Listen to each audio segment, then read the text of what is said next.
السلام عليكم ورحمة الله تعالى وبركاته. مرحبا بكم في سلسلة مطبخ أم نضال، ومرحبا بكم في فيديو جديد ومجموعة ديال الوصفات. واخا مصورة مش شحال هذا، ولكن عاد كتب انني ننزل لكم لانه هذا الفيديو كانوا هاد المقاطع كانوا تالفين ليا. يلا لقيتهم فقلت علاش لا نتشاركوا معكم.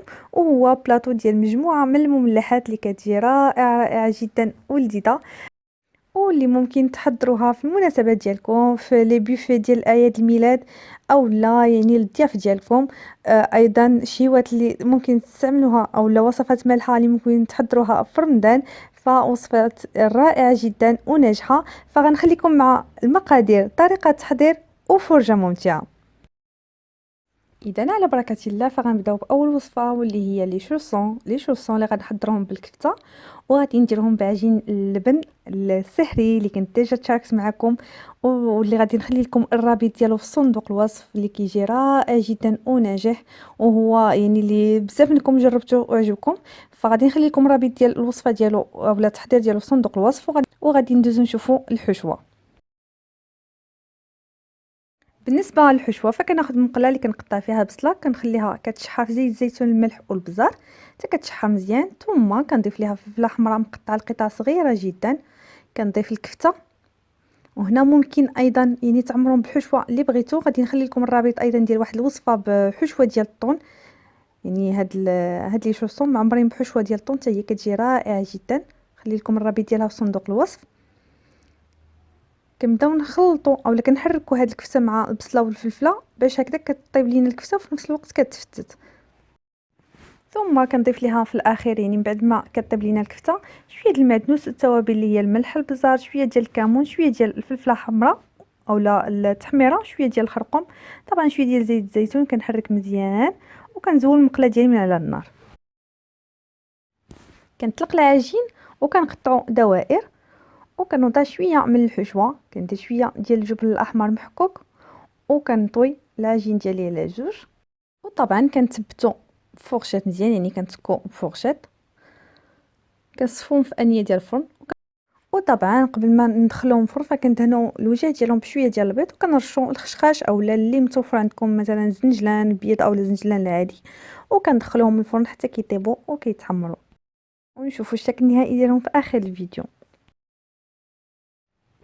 غادي نحضروا دابا دي ميني بيتزا اللي غادي نحضرهم بواحد العجين كيجي رائع جدا ولذيذ، طبعا ناجح. فغادي ناخذ تقريبا واحد 350 غرام ديال الدقيق الابيض، اللي كنضيف لواحد المعلقه كبيره ديال بودره الحليب. كنضيف الملح، كنضيف واحد شويه غير شويه ديال الخميره ديال الخبز، باش هكذا كتجينا البيتزا ديالنا او الميني بيتزا ديالنا كيجيو شويه رطبين. طبعا ما نكتروش باش ما تنفخش لينا ويجي العجينه اولا يجينا العجين غليظ. وكنضيف الزعتر اللي كنحكو بين يدينا، طبعا زعتر مجفف. كنضيف ايضا شويه ديال البزار، وكنضيف زيت زيتون، واحد 2 معالق كبار ديال زيت زيتون. وكنضيف واحد شويه ديال السكر سنيده، تقريبا واحد نص معلقه صغيره ديال السكر سنيده. وكنجمع العجين ديالي بالحليب، حليب بارد اولا بالماء بارد، اللي متوفر عندكم. طبعا الحليب كيبقى افضل. وهنا كنجمعو بلا ما كندلكو، كنجمعو مزيان وكنلفو في بلاستيك غذائي وكنحتفظ به على جنب. من الافضل هاد العجين ديال البيتزا تكون وجدتوه واحد الساعه قبل.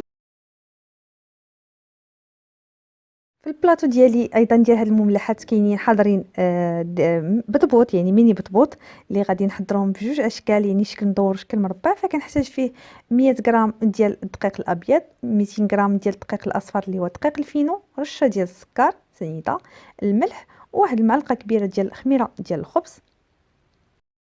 كنوضع المكونات ديالي كامله في بول، وكنبدا نضيف في الماء دافي، وانا كنعجن هاد المكونات. هنا كنعجنو بيدينا اولا بالعجانه، كنعجنوها مزيان وكندلكوها وكنخليوها ايضا على جنب كترتاح. كنرش الطاوله ديالي بشويه ديال الدقيق الفينو، وكنطلق العجين. فكنطلقو بالمدلك مزيان، وكنقطع دوائر. فهنا كنقطع دوائر اولا مربعات، فكيبقى لكم الاختيار، اولا ممكن تشكلوهم بجوج.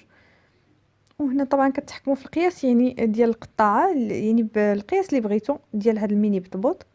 ثم ثم كنصفوهم في منديل وكنغطيوهم وكنخليهم واحد ربع ساعه تقريبا 15 دقيقه كيخمروا، ونطلقوا باش نطيبوهم. كنوضعوا المقله ديالنا على النار كتسخن وكنبداو نوضعوا في البطبوط ديالنا. ملي كنوضعوه يعني غير واحد 2 ثواني حتى 3 كنعاودوا نقلبوه على هذا الشكل، يعني غير كيقبض راسو شويه كنقلبوه باش هكذا كيتنفخ وكيجينا خاوي من الوسط. وكنبقاو هكذا مقابلينه، فكناخذوا هكذا مقله كبيره باش كنوضعوا فيها بزاف اولا عده قطع اولا دوائر ديال هذا البطبوط، وحنا كنقلبوا فيهم نفس الطريقه كنطيبوا بها البطبوط اللي مربع. ملي كيتنفخوا وكيبداو يتحمروا لينا من الجهات بجوج كنزولوهم من على النار. كنحصلوا على البطبوط ديالنا بهذا الشكل، باش هكذا ملي كنقطعوه اولا كنحلوه بمقص فكيجينا خاوي من الوسط وكيمكن لينا اننا نعمروه.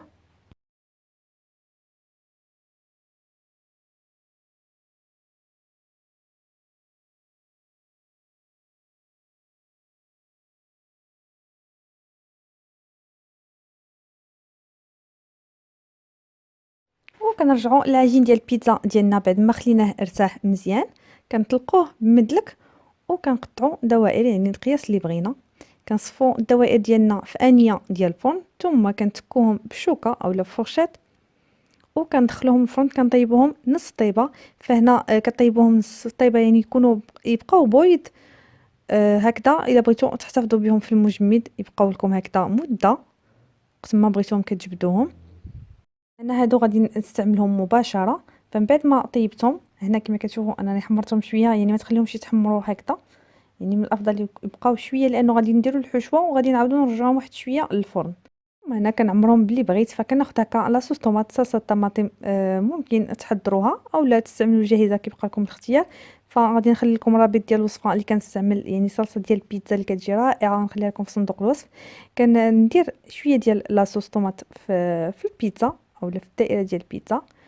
وهنا ايضا حتى الا استعملتوا يعني الصلصه الطماطم الجاهزه حاولوا انكم يعني تنسموها، تزيدوها شويه ديال الحباق شويه ديال الزعتر هكذا كتنسم لكم اكثر. ثم هنا كنوضع شويه ديال الثوم اللي مصفي من الزيت، ايضا قطع ديال الفلفل الاحمر والاصفر اللي مقطعين قطع صغيره جدا، وكنرش شويه ديال البصل المجفف. وهنا كترجعوهم من الفرن، فهنا ممكن ترشوا الفرماج الاحمر يعني محكوك وكتدخلوهم الفرن باش كيذوب، او لا ممكن يعني تدخلوهم شويه الفرن كتخرجوهم عاد كتحكوا الفرماج باش كيبقى هكذاك باين، يعني كيبقى ما كيذوبش. وكتزينوا بالزيتون الاسود اولا قطع ديال الزيتون الاسود وكتقدموهم، وغادي نشوفوا الشكل النهائي ديالهم في اخر الفيديو. وصلنا للحشوه ديال البطبوط اللي حضرنا. فاخديت هنا الدجاج اللي مقطع لقطع صغيره جدا، فهاد الكميه غنستعملها في جوج ديال الوصفات. هنا غادي ندير نفس التوابل ومن بعد غادي نقسم الدجاج لجوج ديال الوصفات، الوحده اللي هي البطبوط وصفه اخرى ديال ليكيش. فهنا كنضيف التوابل ديال الدجاج اولا ديال الماريناد ديال الدجاج. بالنسبه لها التوابل اللي كنستعمل فكناخذها من محل ديال فاروق، فكتلقاو عنده انواع كثيره ديال التوابل الخاصه باللحم بالدجاج بالسمك بالمملحات، يعني انواع كلها ديال المملحات. فصراحه كتجي بنينه بزاف هاد هكا في الحشوات ايضا في الماريناد ديال الدجاج. هنا ايضا ضفت توابل خاصه بالمملحات. هنا كنستغناو يعني على التوابل العاديه ديالنا، يعني هذه كتجي كافيه وكتعطي مذاق زوين لهاد الحشوات ديالنا. هنا ضفت ايضا ياغورت طبيعي اي بدون سكر، وكنخلط هاد المكونات مع بعضها مزيان.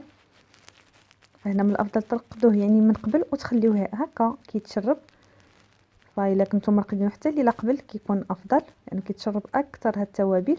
هنا الملح، فهاد التوابل كتكون شويه مالحه، فذوقوا اذا كنتو يعني محتاجين انكم تزيدوا الملح زيدوه، زيدوا ايضا قطرات ديال الحامض وخليوه على جنب كيتشرب.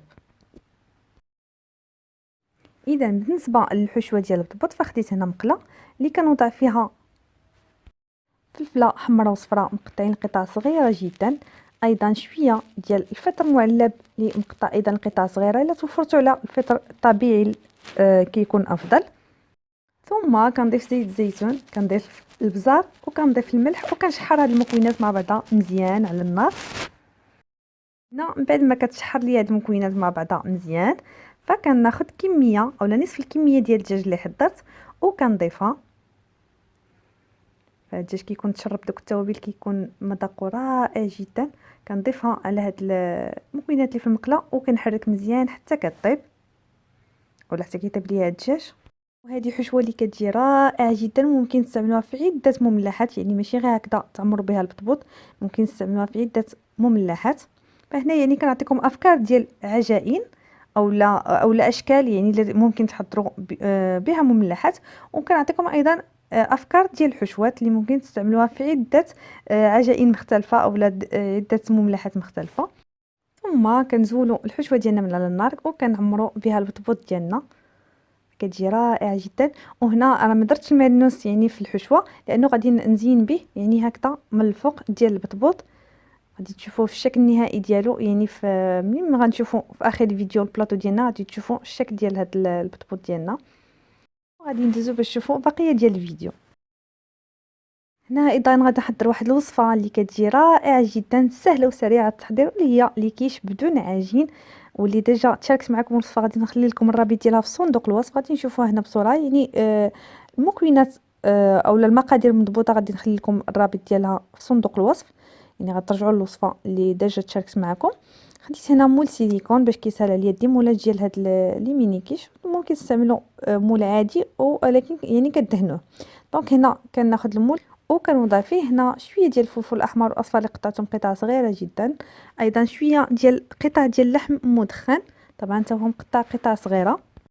ثم كنكب على هاد المكونات الخليط ديال الكيش ديالي اللي انا حضرت، وكنرش بالجبن الاحمر محكوك، ثم كنزين هكا من الفوق بسيبولات اللي كنقطعوا القطع صغيره، ثم كندخلهم الفرن حتى كيطيبوا وكيتحمروا، فكيجيو رائعين جدا وايضا ساهلين وسريع التحضير. فغادي تشوفوا الشكل النهائي ديالهم في اخر الفيديو، وطبعا المكونات مضبوطه بالمقادير فغادي نخلي لكم الرابط ديالها في صندوق الوصف.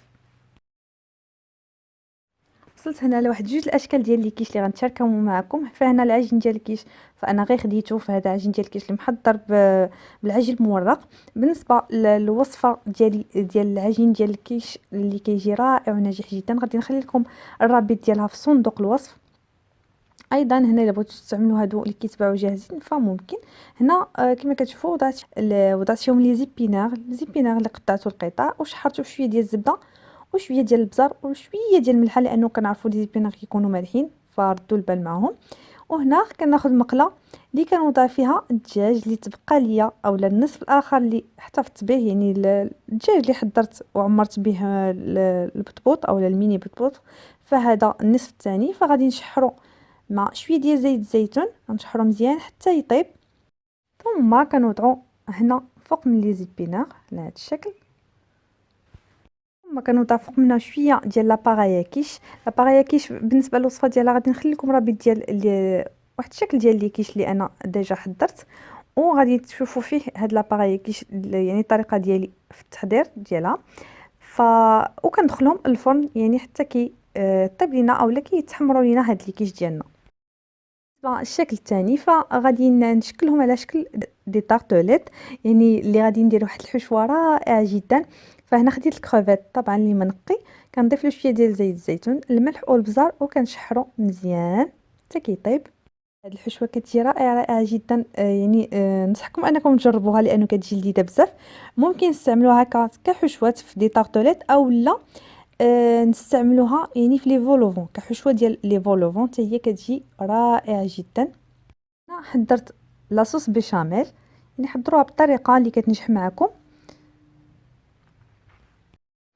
وهي سخونه، يعني كنضيف لها هنا واحد جوج معالق كبار ديال الياغورت طبيعي اولا واحد جوج معالق كبار ديال القشطه الطريه الخاصه بالطبخ، وكنضيف الكروفيت اللي انا شحرت. نضيف ايضا هنا واحد رشه ديال توابل السمك، ممكن نضيفوا ايضا شويه ديال الثوم بودره هكذا كتنسموا هاد لاصوص بيشاميل ديالكم مع الكروفيت. كنضيف ايضا واحد القطعه ديال الزبده وكنطحن هاد المكونات مع بعضها مزيان، وكناخذ هاد لي فون دو طارت ديالي وكنعمرهم بهاد الحشوه، فكتجي رائعه جدا، يعني واحد المذاق مميز. فما كتبقاش تبان لينا يعني لاصوص بيشاميل، بالعكس كتنسم بهاد الكروفيت وبهاد التوابل اللي ضفنا ليها وكتجي رائعه جدا.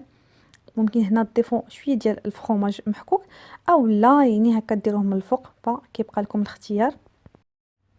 وكندخلهم حتى هما الفرن يعني حتى كطيب لينا يعني كيكملوا هاد لي فون دو طارت الطياب ديالهم. وايضا هاد الحشوه كتعقد فكتجي رائعه ولذيذه. وغادي نتلاقاو باش نشوفوا الاشكال النهائيه ديال المملحات ديالنا اولا لي بلاطو اللي حضرنا ديال هاد المملحات. اذا هذا الشكل النهائي ديال المملحات ديالنا فكيجيو رائعين جدا. يعني كتحضروا بلاطو اللي كيجي متميز وكيجي لا في الشكل ديالو ايضا في المذاق ديالو كيجيو روعه. هاد المملحات بمذاقات مختلفه كما شفتوا بطريقه سهله. فكما كتشوفوا هادو غادي نشوفوا يعني البلاطو ديالنا فالي كيش اللي حضرنا بالدجاج مع لي زيبينار فزينتهم ببيض ديال السمان مسلوق. كتشوفوا ايضا لي ميني بيتزا ديالنا اللي زيناهم بفرماج محكوك وبالزيتون الاسود. لي ميني كيش اللي بدون عجين اللي حتى هما كيجيو رائعين جدا. ولي شوسون ديالنا اللي حضرناهم بالعجينه ديال اللبن وبحشوه ديال الكفته. ايضا الميني بطبوط ديالنا بالاشكال بجوج يعني مربع والمدور اللي عمرناهم بالحشوه ديال الدجاج. وكما كتشوفوا يعني زيناهم بالمعدنوس من الفوق. وايضا كاخر مملحات اللي هما لي ميني طارطوليت بالحشوه ديال الكروفيت ولا صوص بيشاميل اللي زينتهم بالكروفيت باش كنديروا ان رابيل ديال الكروفيت اللي كاين فيهم اللي كيجيو رائعين جدا. يعني كونوا اكيدين الا جربتوا هاد الوصفه غتعجبكم. كما قلت لكم ايضا ممكن تستعملوهم حتى في الحشوه ديال لي فولوفون كيجيو رائعين جدا ولذاذ. نتمنى هاد الافكار تعجبكم وهاد الوصفات تعجبكم وتجربوها لانه فعلا كتجي رائعه وكتستحق التجربه. ولا عجبكم الفيديو ما تنساوش تخليو لي لايك تعليق اشتراك في القناه. وايضا المزيد من الوصفات زوروا الموقع اللي هو www.cuisineomnidal.ma. وما تنساوش تنضموا صفحتي على الفيسبوك اللي هي شيوات اومنيدال سواء بالعربيه والفرنسيه. ومرحبا بكم دائما والصحه والراحه.